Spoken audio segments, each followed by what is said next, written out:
রাজধানী সহ কয়েকটি জেলায় কুরবানির পশু জবাই বা মাংস বানানোর সময় অসাবধানতাবশত ধারালো ছুরির আঘাতে শতাধিক কসাই আহত হয়েছেন। রবিবার 10 জুলাই সকাল 9:30 থেকে দুপুর 2টা পর্যন্ত ঢাকা মেডিকেল কলেজ হাসপাতালে চিকিৎসা নিয়েছেন তারা।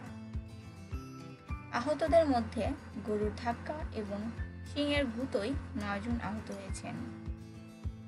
আহতদের মধ্যে রাজধানী ঢাকার বংশাল, ওয়ারী, লালবাগ, পোস্তগোলা, কামরাঙ্গীরচর, রামপুরা, মতিঝিল, খিলগাঁও, হাজারীবাগ, চানখাঁরপুর, চকবাজার, মুন্সিগঞ্জ, সোনারগাঁও, নারায়ণগঞ্জ ও রূপগঞ্জ এলাকা থেকে এসেছেন।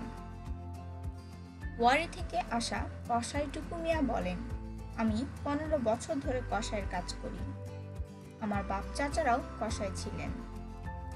সকাল 11টায় ওয়ারী র্যাঙ্কিং স্ট্রিটের একটি বাসায় গরু ফেরানোর সময় গরুটি লাফিয়ে উঠে আমার শরীরে আঘাত করলে আমি ছিটকে পড়ে দেয়ালে আঘাত পাই। এতে আমার মাথা এবং শরীরে গুরুতর জখম হয়। এদিকে অনেকেই গুরুতর আহত হলেও তাদের অবস্থা গুরুতর না হওয়ায় তাদের কাউকেই জামেকে ভর্তি দেওয়া হয়নি। জামেক জরুরি বিভাগে আবাসিক সার্জন আলাউদ্দিন বলেন, সকাল থেকে দুপুর পর্যন্ত 91 জন আহত ব্যক্তি আমাদের এখানে এসেছেন।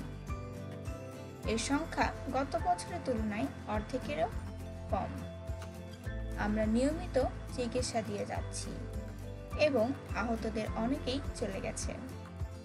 যারা বাকি আছেন তাদের চিকিৎসা দেওয়া হচ্ছে, তবে আঘাত গুরুতর না হওয়ায় কাউকে ভর্তি করা হচ্ছে না।